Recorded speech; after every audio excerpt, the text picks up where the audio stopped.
আসসালামু আলাইকুম। আশা করি স্টুডেন্ট সবাই অনেক ভালো আছেন। দেখেন আমরা পদ্মা ব্রিজ আওয়ার প্রাইড এই 641 এটা কিন্তু আমরা পড়ছিলাম লেসন। তো আমরা কিন্তু প্রথমে দুইটা ক্লাস কিন্তু করেছি, দুইটা পর্ব শেষ করেছি। আজকে আমরা প্যারাগ্রাফ 4 শেষ করেছিলাম, আজকে প্যারাগ্রাফ 5, ঠিক আছে? অর্থাৎ এটার যে শেষের যে প্যারাগ্রাফটি রয়েছে এই প্যারাগ্রাফটি আমরা পড়বো এবং নিচের যে প্রশ্নগুলো দেওয়া আছে দেখেন, এই যে প্রশ্নগুলা, এই দেখেন প্রশ্নগুলা কি প্রশ্ন, নাও ফলো দ্য ইনস্ট্রাকশন, এই ইনস্ট্রাকশন দেওয়া আছে কিভাবে কি করতে হবে, এগুলো আমরা সব বুঝিয়ে দেবো আপনাকে। আপনি যদি শিক্ষক হয়ে থাকেন অবশ্যই আপনার জন্য অনেক ভালো, শিক্ষার্থীদেরকে কীভাবে আপনি বুঝাবেন পড়াবেন সেটা। আপনি যদি শিক্ষার্থী হয়ে থাকেন, টিউটর হয়ে থাকেন, অবশ্যই আপনার শিক্ষার্থীদের জন্য অনেক বেশি উপকারে আসবে কীভাবে ইনস্ট্রাকশন দেওয়া আছে, ঠিক আছে? আচ্ছা, এই পুরাটা আপনি যদি এই ক্লাসটুকু না করেন, ঠিক আছে, এই শেষের অংশটুকু, এই যে ইনস্ট্রাকশন দেওয়া আছে, তাহলে আপনার নতুন কারিকুলামটাই বৃথা।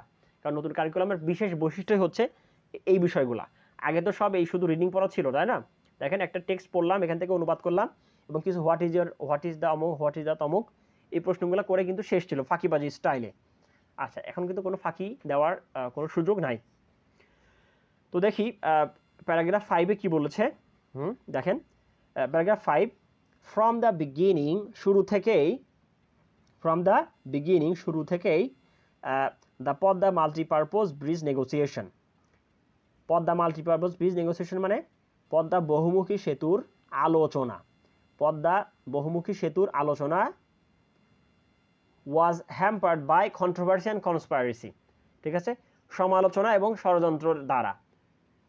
দেখেন পদ্মা শুরু থেকেই পদ্মা বহুমুখী সেতুর যেই আলোচনা, যে আলাপ আলোচনা, এটা শুরু থেকেই বিভিন্ন ষড়যন্ত্র এবং বিভিন্ন বিতর্ক দ্বারা কিন্তু বাধাগ্রস্ত হয়েছে। ওয়াজ হ্যাম্পার মানে কি? বাধাগ্রস্ত করা বা বাধাগ্রস্ত হওয়া, ঠিক আছে, বাধাগ্রস্ত, হ্যাম্পার। আপনি ডায়েরিতে আশা করি লিখে নিচ্ছেন ভোকাবুলারি অর্থগুলো।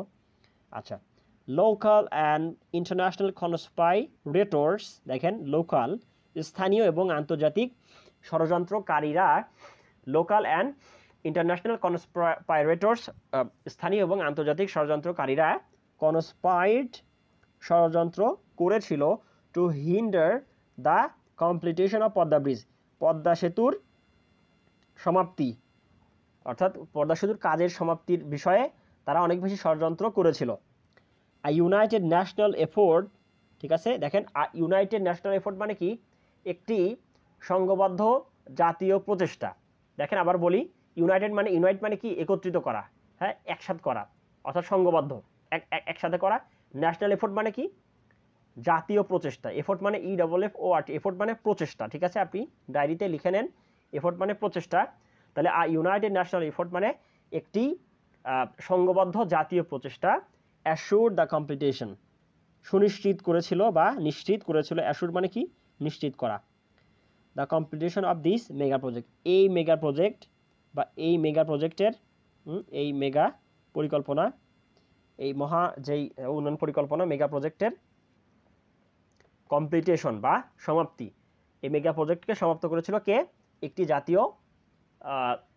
জাতীয় সংঘবদ্ধ জাতীয় প্রচেষ্টা। এটাকে কমপ্লিটটাকে নিশ্চিত করেছিল। টু সাম ইট আপ, এটি শেষ করতে, বা টু সাম ইট আপ মানে অর্থাৎ এক কথায়, বা টু সাম ইট আপ এক কথায়, the Padma bridge has changed the life of, Padma সেতু পরিবর্তন করে দিয়েছে, দ্য লাইফস অফ পিপল, জনগণের জীবনকে পদ্মা সেতু পরিবর্তন করে দিয়েছে, ফর দ্য বেটার, ঠিক আছে, অনেক বেশি উন্নত করে, ঠিক আছে? ফর দ্য বেটার মানে অনেক বেশি উন্নত করে বা ভালোভাবেই, চমৎকারভাবে সুন্দরভাবেই পদ্মা সেতু জনগণের জীবনকে পরিবর্তন করে দিয়েছে।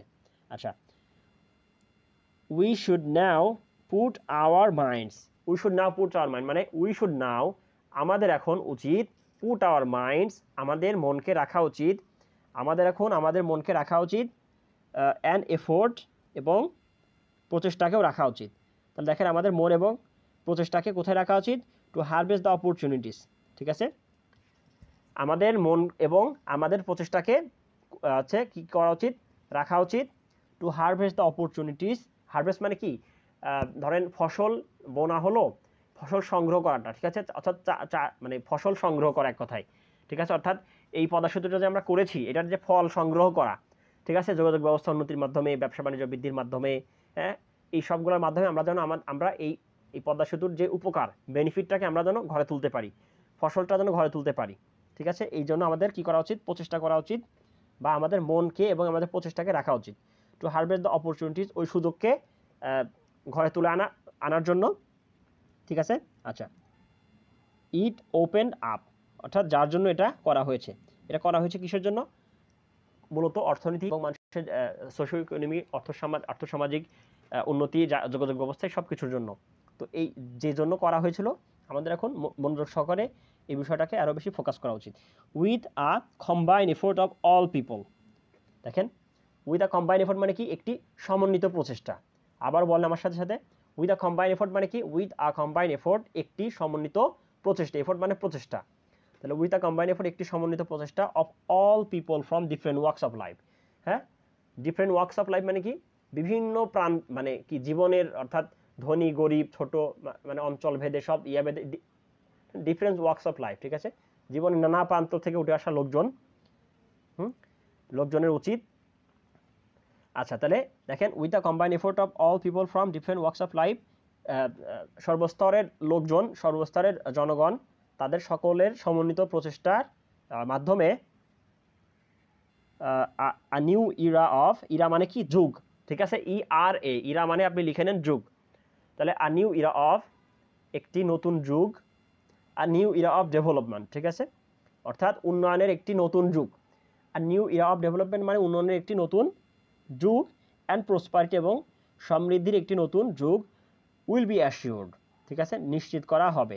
অর্থাৎ উন্নয়ন এবং সমৃদ্ধির একটি নতুন যুগ হচ্ছে কী করা হবে, নিশ্চিত করা হবে। If the Padma bridge is utilised, if the Padma bridge is utilise মানে কি, যদি পদ্মা সেতুটি যথাযথভাবে কাজে লাগানো যায়, ইউটিলাইজ মানে কাজে লাগানো, ইউটিলাইজড ইটস ফুল পোটেনশিয়াল, এর সম্ভাবনাকে যদি পুরোটা কাজে লাগানো যায়, ঠিক আছে, তাহলে a new Ira of development and prosperity will be assured, অর্থাৎ যদি পদ্মা সেতুর সকল সম্ভাবনাকে কাজে লাগানো যায়, তাহলে উন্নতি এবং সমৃদ্ধির একটা নতুন যুগকে নিশ্চিত করা যাবে। ওকে, আচ্ছা, এখানে কোশ্চেনটা কি দিয়েছে দেখেন, what will be your concluding paragraph for this এসে, এই এসের জন্য আপনার একটা কনক্লুডিং প্যারাগ্রাফ কিন্তু আপনাকে লিখতে হবে। ঠিক আছে, এই concluding paragraph, and concluding paragraph আমরা কিন্তু এর আগে অনেকগুলো জিনিস লিখেছি, কম্পেয়ার অ্যান্ড কন্ট্রাস্ট এসে, ঠিক আছে, পুরো প্যারাগ্রাফে যা বলা হয়েছে কনক্লুডিং প্যারাগ্রাফে ঠিক তাই মানে অল্প কথা কিন্তু বলে দিতে হয়। ঠিক আছে, যা যা বলা হলো, তাহলে এখানে কি বলা হয়েছিল, পদ্মা সেতুর চ্যালেঞ্জ, এর হচ্ছে সমৃদ্ধি, উন্নতি, অর্থনৈতিক উন্নতি, আর্থসামাজিক যোগাযোগ ব্যবস্থা, এই সবগুলোই তো বলা হয়েছে না, মূলত এই এসের মূল বিষয়গুলো তো এইগুলাই ছিল। তো এখন এইগুলাকে কেন্দ্র করে আপনি এইখানে ইউর আনসার্স এখানে আপনি ছোট্ট করে লিখে ফেলেন, সেটা হচ্ছে কনক্লুশন। ঠিক আছে, কনক্লুশন। আমি জানি আপনার অনেক ভুল হবে এবং ভুল হওয়াটা আপনার জন্য অনেক বেশি উত্তম, অনেক বেশি ভালো, আমি বলতে পারি সওয়াবের কাজ, কারণ আপনি ভুল না হলে জীবনে কখনো আপনি শিখবেন না। এরপর আমার আনসারটা আপনি দেখবেন, যাতে আপনি যে পারেন না এটার জন্য আপনি বুঝতে পারেন। ঠিক আছে, এবং ফ্রি হ্যান্ড রাইটিংটা কিন্তু অনেক বেশি আয়ত্ত করতে হবে। আমরা যে প্রত্যেকটা লাইন অনুবাদ করে আপনাকে শব্দ অর্থ বলে দিয়ে, ঠিক আছে, বিভিন্ন ওয়ার্ড বলে দিয়ে এইভাবে যে আমরা পড়াতে এর মধ্যে কিন্তু একটা ফ্রি হ্যান্ড রাইটিং এমনিতে চলে আসে, ইংলিশ আন্ডারস্ট্যান্ডিং অনেক বেশি চলে আসে। আপনি এখনও যদি বলেন যে নতুন কারিকুলাম অনেক কঠিন, আপনি বুঝতেছেন না, তার মানে আপনি ক্লাসগুলো কিন্তু নিয়মিত করছেন না, বা আপনি কিন্তু মনোযোগী নয় পড়াশোনায়, অবশ্যই। আচ্ছা দেখেন, তো কনক্লুশনটা আমরা যে স্লাইডের মাধ্যমে উপস্থাপন করি, চলেন তো দেখি। কনক্লুশন আমরা বলতে পারি, ইন কনক্লুশন, উপসংহারে, the many national and international challenges, অনেক বেশি জাতীয় এবং আন্তর্জাতিক অনেক চ্যালেঞ্জ সত্ত্বেও, অনেক চ্যালেঞ্জের পরেও, Bangladesh has finally implemented this mega project, Bangladesh finally মানে কি সর্বশেষ বা চূড়ান্তভাবে এই মেগা প্রজেক্টটি সম্পন্ন করেছে, বাস্তবায়ন করেছে। For the riverine country, for the riverine, REVERINE, riverine মানে কি নদীমাতৃক, ঠিক আছে, নদীমাতৃক, তাহলে রিভারাইন কান্ট্রি নদীমাতৃক দেশ। For the riverine country like Bangladesh, বাংলাদেশের মতো নদীমাতৃক দেশের জন্য, বাংলাদেশের মতো নদীমাতৃক দেশের জন্য Padma bridge will significantly contribute. আবারও ধরেন, দেখেন, পদ্মা সেতু অর্থাৎ Padma bridge will significantly contribute, Padma সেতু নিশ্চিতভাবেই অবদান রাখবে, কোথায় অবদান রাখবে, অন জিডিপি গ্রোথ, জিডিপির প্রবৃদ্ধির প্রতি অবদান রাখবে, অর্থাৎ অর্থনৈতিক উন্নতি যেটা বলা হচ্ছে, অর্থাৎ জিডিপির প্রবৃদ্ধির উপর কিন্তু এটা অবদান রাখবে। সোশিও ইকোনমিক ডেভেলপমেন্ট, আর্থসামাজিক অবস্থার উপরেও কিন্তু এটা কিন্তু আর্থসামাজিক উন্নয়নেও এটা অবদান রাখবে। Socio economic development and commercial activities, এবং বাণিজ্যিক বিভিন্ন কার্যক্রম সেখানেও কিন্তু অবদান অনেক বেশি রাখবে। ঠিক আছে? আচ্ছা, ইট ইজ সে দ্যাট, এটা বলা হয় যে communication system is the pillar of economic development, অর্থাৎ অর্থনৈতিক উন্নতির খুঁটি হলো যোগাযোগ ব্যবস্থা। ইট ইজ সেড, এটি বলা হয় যে দ্যাট যে কমিউনিকেশন সিস্টেম ইজ, যোগাযোগ ব্যবস্থা হলো is the pillar of economic development, অর্থাৎ অর্থনৈতিক উন্নয়নের পিলার, অর্থনৈতিক উন্নয়নের মূল হচ্ছে কি? যোগাযোগ ব্যবস্থা। Padma bridge will become the pillar of all development. ঠিক আছে? পদ্মা সেতু সকল উন্নয়নের জন্য একটা পিলার বা মূল স্তম্ভ হবে বলে আমরা আশা করছি। তো এখানে আমরা কিন্তু কনক্লুশনটা শেষ করলাম। ঠিক আছে? তো এই কনক্লুশনটা আপনার সাথে আপনি মিলিয়ে নিন আশা করি। এবার দেখেন, now follow the instruction and do the activity instruction. তাহলে এই অ্যাক্টিভিটি কী কী এখানে দিয়েছে? অনেকগুলো অ্যাক্টিভিটি কিন্তু এরা দিয়েছে। দেখেন, অনেকগুলো অ্যাক্টিভিটি এরা দিয়েছে। এই অ্যাক্টিভিটিগুলো কাকে করতে হবে? একটা ক্লাসে শিক্ষক করাবেন শিক্ষার্থীদেরকে, অথবা যদি কোচিং সেন্টার থাকে সেখানেও কিন্তু টিউটর বা শিক্ষক স্টুডেন্টদেরকে দিয়ে কিন্তু এই কাজগুলো করাবেন। আমি কাজগুলো কিন্তু বুঝিয়ে দিচ্ছি। দেখেন, প্রথমে কি বলেছে সহজে আমি বোঝানোর চেষ্টা করছি।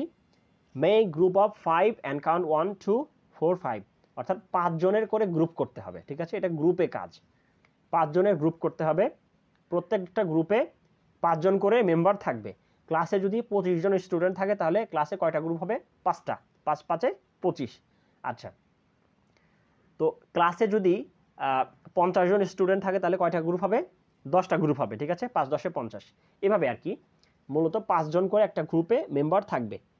আচ্ছা, এখন এবং প্রত্যেকটা মেম্বারের কিন্তু নাম্বার থাকবে। আমি 1 নম্বর মেম্বার, আমার আরেকটা বন্ধু 2 নম্বর মেম্বার, আমার আরেকটা বন্ধু 3 নম্বর মেম্বার, সে 4 নম্বর মেম্বার, এভাবে। ঠিক আছে? আচ্ছা, তো এরপরে দেখেন, work on paragraph distributed by teacher. Work on paragraph distributed by teacher, অর্থাৎ শিক্ষককে বলে দেওয়া একটা প্যারাগ্রাফের, ঠিক আছে, উপর কাজ করতে হবে। আচ্ছা, ঠিক আছে, অর্থাৎ শিক্ষক কিন্তু এখানে একটা প্যারাগ্রাফ বলে দিবেন। প্যারাগ্রাফ শিক্ষক কিন্তু বলে দিবেন। হ্যাঁ, যেমন ধরেন এখানে আপনারা যে কাজটি করতে পারেন শিক্ষকেরা, সেটা হচ্ছে যে এই যে ইনস্ট্রাকশন, এই পুরো যে প্যারাগ্রাফটা আমরা পড়লাম না, সরি এসেটা, অনেকগুলো প্যারাগ্রাফ, 5টা প্যারাগ্রাফ এখানে আছে, 6টা কনক্লুশন সহ এই পদ্মা ব্রিজ সম্পর্কে। এই এসেটা পুরোটা স্টুডেন্টদেরকে কিন্তু আপনি কিন্তু এটা পড়াতে পারেন। প্রথমত অনুবাদ তুলে দিতে পারেন, পড়িয়ে বুঝিয়ে দিতে পারেন। এরপরে তার পরের দিন কী করবে? 5টা 6টা পেজ হচ্ছে অফসেট পেপার নিয়ে একটা পিন মারবে, সেখানে এই পুরো প্যারাগ্রাফটা কিন্তু তারা লিখে আনবে প্যারা করে। এখানে যেরকম লিখেছে, এই যে একটা প্রথম প্যারা, দ্বিতীয় প্যারা, ঠিক আছে, তৃতীয় প্যারা, এই প্যারাটা কিন্তু ওরা পুরোটা লিখে আনবে। ঠিক আছে? আচ্ছা, 5 জন করে এটা হতে পারে। এবং এই প্রত্যেকটা প্যারা লিখে আনার পরে পুরো প্যারাগ্রাফটা 5 জন করে গ্রুপ সামনে দাঁড় করিয়ে একজন এক একটা প্যারাগ্রাফ, অর্থাৎ এই এসের মধ্যে কিন্তু 4-5টা করে প্যারাগ্রাফ আছে কিন্তু একটার মধ্যে। তো 5 জন মেম্বারকে ডেকে ওরা সামনে দিয়ে তারা কিন্তু এই বলা যায় যে হচ্ছে আপনি কিন্তু 1 নম্বর মেম্বার, আপনি হচ্ছে ইন্ট্রোডাকশনটা মানে অনুবাদ করেন এবং বলেন ক্লাসের সবার সামনে। সে অনুবাদ করলো, পড়লো, অনুবাদ করলো এবং সবার সামনে ব্যাখ্যা করলো। আচ্ছা, গেল।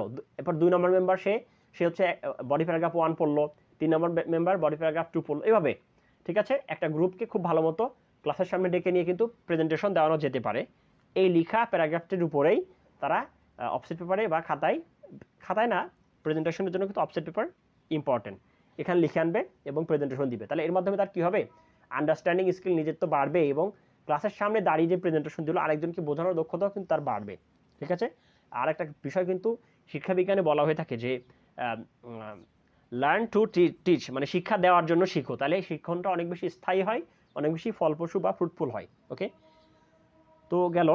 Complete the work within the time allocated by teacher, অর্থাৎ শিক্ষক কিন্তু নির্দিষ্ট একটা সময় দিবেন। ঠিক আছে? এটা আমি বলে দিলাম খুব সহজতম পন্থা। এই প্যারাগ্রাফটির উপরে আপনি এই এসেটার উপরেই পদ্মা সেতু, আবার প্রাইড, এটার উপরে কাজ করতে পারে। আবার কি এখানে কিন্তু শিক্ষক কিন্তু একটা নতুন কোনো একটা প্যারাগ্রাফ বলে দিতে পারে যে এরকম কোনো একটা বিষয় বলে, যেমন অর্গানিক ভার্সেস নন অর্গানিক ফুড, এরকম অনেক বিষয় আছে না, এরকম একটা প্যারাগ্রাফের নাম শিক্ষক বলে দিবে, শিক্ষার্থীরা কিন্তু এভাবে কাজ করে আনবে। ঠিক আছে, আচ্ছা এটা ক্লাসের মধ্যে ভাগ করে দিতে পারে বা বাসায় ভাগ করে দিতে পারে 5 জনের গ্রুপ করে।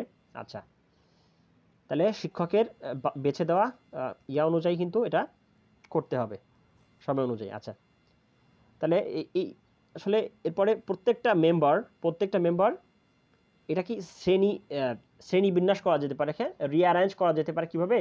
ধর এখানে পাঁচটা গ্রুপ হয়েছে, হ্যাঁ প্রত্যেকটা গ্রুপের মেম্বার আছে 1 2 3 4 5 1 2 3 4 5 1 2 3 4 5 এভাবে। এখন প্রত্যেকটা গ্রুপের যার রোল এক করে, অর্থাৎ মেম্বারশিপ নাম্বার 1 সবাইকে ডেকে নিয়ে আরেকটা গ্রুপ করা যায়। আবার যাদের এই 5টা গ্রুপের মধ্যে যাদের নাম্বার হচ্ছে 2 মেম্বার নাম্বার, তাদেরকে ডেকে আরেকটা গ্রুপ, এভাবে কিন্তু আরও শ্রেণীবিন্যাস করে কিন্তু নেওয়া যেতে পারে। ঠিক আছে, একই কথা দিন শেষে। আচ্ছা, তাহলে now the group members will share their learnings with their group. নিজের গ্রুপের সাথে কিন্তু আছে তাদের শিখনটা কিন্তু তারা শেয়ার করবে, যে আমি এখান থেকে এটা জানতে পেরেছি, এটা বুঝতে পেরেছি, হ্যাঁ এই জিনিসটা এরকম, এই জিনিসটা ওইরকম। আচ্ছা আচ্ছা ঠিক আছে, আচ্ছা গেল। All the new groups will discuss, অর্থাৎ ওই যে প্রত্যেক গ্রুপের এক যার মেম্বারশিপ নাম্বার তারা একটা গ্রুপ করবে, 2 যার তারা একটা গ্রুপ করবে, এবং এরা একে অপরের সাথে কিন্তু শেয়ার করবে অনেক বেশি। আচ্ছা, letter do the necessary edit and make final draft, অর্থাৎ এই যে বললাম যে কোনো একটা টপিকের উপর তারা এসে লিখবে, অর্গানিক ভার্সেস নন অর্গানিক ফুড, অথবা পদ্মা ব্রিজ আর পার, যে কোনো একটা বিষয়ের উপরে এরকম একটা কম্পেয়ার কন্ট্রাস্ট এসে লেখার পরে সর্বশেষ তারা কী করবে, ডু নেসেসারি এডিট, মানে কোনো ভুল আছে কিনা, এবং একটা ফাইনাল একটা কপি তৈরি করবে। আচ্ছা, finally every group will present their essay in front of the class, ক্লাসের সামনে প্রত্যেকটা গ্রুপ, যেটা আমি আগে বলেছি, প্রত্যেকটা গ্রুপ কিন্তু এই তাদের এই লেখা, তাদের এই শেয়ার, এসবগুলো কিন্তু ক্লাসের সামনে কিন্তু প্রেজেন্টেশন দিবে। প্রেজেন্টেশন অফসেট পেপার লিখে নিয়ে ওটা শিক্ষকের সামনে দাঁড়িয়ে কিন্তু পুরো ক্লাসের স্টুডেন্টের সামনে দাঁড়িয়ে প্রত্যেকটা গ্রুপ প্রেজেন্টেশন দিবে। এটা কিন্তু একদিনে হবে না, একটা ক্লাসে যদি 100 জন স্টুডেন্ট থাকে, এখানে তো 20টা গ্রুপ হবেই, 5টা করে এভাবে করতে গেলে। তো শিক্ষক দেখা যাবে যে প্রতিদিন 2টা করে প্রেজেন্টেশন এলো গ্রুপের, এর মাধ্যমে কিন্তু অনেক বেশি লার্নিং আন্ডারস্ট্যান্ডিংটা অনেক বেশি স্থায়ী হবে। আচ্ছা, আফটার দ্য প্রেজেন্টেশনের পরে request other groups to share there feedback, অর্থাৎ একই কথা বললো যে ওই বিভিন্ন গ্রুপ তাদের জানাটা আরও বেশি শেয়ার করবে। Conclude your presentation within a note of thank, অর্থাৎ মানে ধন্যবাদ দেওয়ার মাধ্যমে প্রেজেন্টেশনটা শেষ করতে হবে বা কনক্লুড করতে হবে। ঠিক আছে, তো আজকের মতো ক্লাসটি এখানে শেষ করছি। আগামী দিনে আপনারা পরবর্তী ক্লাসগুলো দেখবেন। ইংলিশ হাটের সাথে থাকার জন্য আপনাদের সকলকে ধন্যবাদ। সাবস্ক্রাইব এবং লাইক কমেন্ট শেয়ার করে আপনারা পাশে থাকবেন। নিজেরা যদি উপকৃত হন অবশ্যই বন্ধুদের মাঝে শেয়ার করতে ভুলবেন না। সালামু আলাইকুম।